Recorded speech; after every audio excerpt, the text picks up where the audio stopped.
warahmatullahi wabarakatuh. Selamat pagi dan salam sejahtera bagi kita semua. Om Swastiastu, Namo Buddhaya, salam kebajikan. Yang kami hormati Ibu Murni Hermawati Sitanggang STH MTH selaku dosen pengampu mata kuliah Pendidikan Pancasila kelas 13 dan teman-teman sekalian yang berbahagia. Puji syukur kepada Tuhan Yang Maha Esa atas rahmat dan karunia-Nya kita dapat berkumpul untuk melakukan presentasi pada hari ini dengan keadaan sehat walafiat. Perkenalkan, nama saya Anulia Fausta Aditya Faseta dengan NIM 24021010141 dari Fakultas Keguruan dan Ilmu Pendidikan Prodi Pendidikan Matematika. Perkenalkan, nama saya Zata Nadia Alivia dengan NIM 20910101029 dari Fakultas Ilmu Sosial dan Ilmu Politik Prodi Hubungan Internasional. Perkenalkan, nama saya Safina Nurlendia dengan NIM 24021011074 dari Fakultas Keguruan dan Ilmu Pendidikan Prodi Pendidikan Matematika. Perkenalkan, nama saya Malina Abisariani dengan NIM 25020401003 dari FKIP dengan Prodi Pendidikan Bahasa Inggris. Perkenalkan, nama saya Natasha Nursari dengan NIM 25020401040 dari FKIP Prodi Pendidikan Bahasa Inggris. Perkenalkan, nama saya Nur Safitriatus Saada dengan NIM 25071011076 dari Fakultas Hukum Program Studi Ilmu. Moderator akan memandu jalannya presentasi pada hari ini. Adapun judul yang akan kami bahas yaitu tentang evaluasi kesesuaian program Koperasi Merah Putih dengan kebutuhan ekonomi lokal. Sebelum membahas materi, saya akan membacakan latar belakang singkat mengenai koperasi. Berdasarkan Undang-Undang Nomor 25 Tahun 1992 tentang Perkoperasian, koperasi adalah badan usaha yang beranggotakan orang seorang atau badan hukum koperasi dengan landasan kegiatannya berdasarkan prinsip koperasi sekaligus sebagai gerakan ekonomi rakyat yang berdasarkan asas kekeluargaan. Di sini saya akan menjelaskan tentang latar belakang Koperasi Merah Putih. Nah, pada program pembentukan 80.000 koperasi desa kelurahan Merah Putih melalui Kepres nomor 9 tahun 2025 merupakan inisiatif strategis pemerintah untuk meningkatkan ekonomi. Nah, implementasinya di lapangan menghadapi tantangan berupa pendekatan top-down yang cenderung mengejar target administratif dibandingkan kebutuhan ekonomi masyarakat. Akibatnya, pembangunan koperasi yang telah dibentuk tidak selaras dengan kebutuhan ekonomi lokal. Nah, sekarang apa sih yang dimaksud dengan Koperasi Merah Putih? Koperasi Desa Kelurahan Merah Putih merupakan lembaga ekonomi yang beranggotakan masyarakat untuk meningkatkan kesejahteraan melalui prinsip gotong royong, kekeluargaan, dan partisipasi bersama. Tujuan utama yaitu Koperasi Merah Putih bertujuan memperkuat ekonomi desa dan meningkatkan kesejahteraan masyarakat melalui usaha bersama yang berbasis gotong royong. Selain itu, koperasi ini berperan dalam meningkatkan nilai tukar petani, meningkatkan inflasi, membuka lapangan kerja, serta memperluas inklusi keuangan. Koperasi ini juga diharapkan menjadi pilar membangun dan mendorong kemandirian ekonomi desa, serta mengurangi kesetimbangan sosial ekonomi. Kebijakan dalam Impres nomor 9 tahun 2025 masih banyak dilaksanakan dengan pendekatan top-down, yaitu keputusan dibuat oleh pemerintah pusat lalu diterapkan ke daerah secara hierarkis dengan sedikit masukan dari pihak lokal. Meskipun ada tujuan untuk mendukung kelompok seperti petani dan nelayan, dalam praktiknya program yang dibuat sering tidak berdasarkan kebutuhan yang spesifik setiap daerah, melainkan tetap ditentukan dari pusat.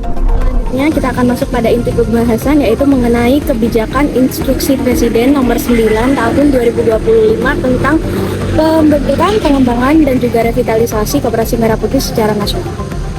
Pada kesempatan kali ini, kelompok kami akan memilih nelayan di wilayah Pantura sebagai salah satu contoh kasus. Jadi, salah satu kelompok nelayan di wilayah Pantura mengatakan bahwa dalam pelaksanaan Koperasi Merah Putih tidak ada musyawarah maupun sosialisasi tentang implementasi Koperasi Merah Putih.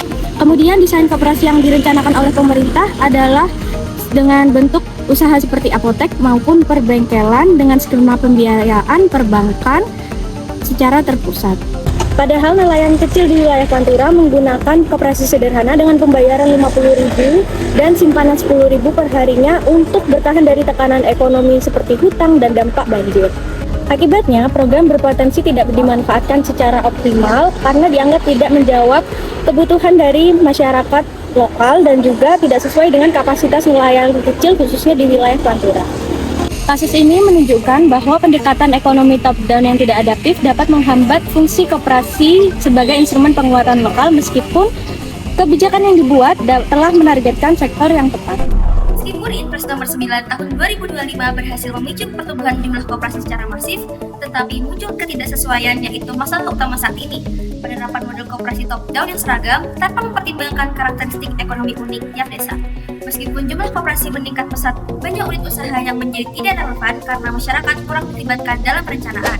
Dampaknya, warga merasa tidak memiliki ketertarikan dengan koperasi berdiri secara hukum namun gagal mandiri secara fungsi, dan kemandirian ekonomi lokal terhambat karena koperasi masih sangat bergantung pada dukungan pemerintah. Terkait implementasi instruksi Presiden nomor 9 tahun 2025, saat ini program pembentukan 80.000 koperasi terasa terlalu mengejar target, sehingga prosesnya terburu-buru dan mengabaikan kebutuhan nyata di desa.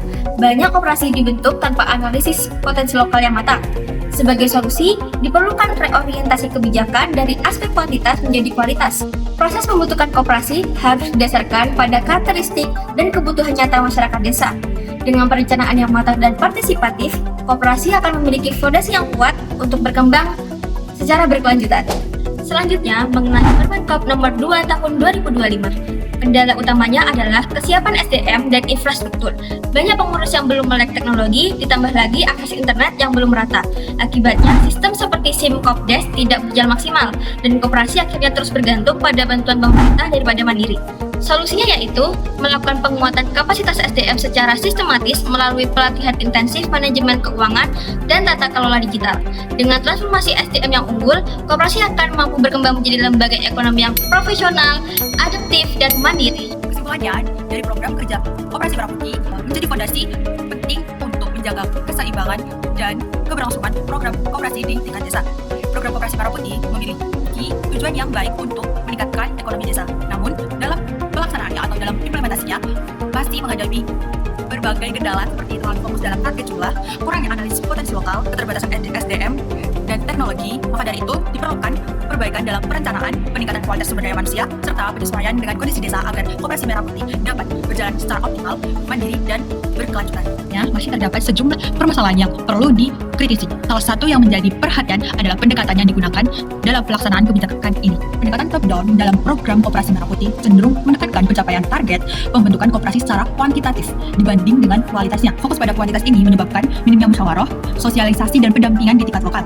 Koperasi yang dibentuk belum sepenuhnya sesuai dengan kebutuhan ekonomi masyarakat, seperti akses modal mikro atau pengelolaan usaha lokal, sehingga potensi koperasi untuk mendorong ekonomi lokal menjadi terbatas. Sekian presentasi dari kelompok kami, kurang lebihnya kami mohon maaf.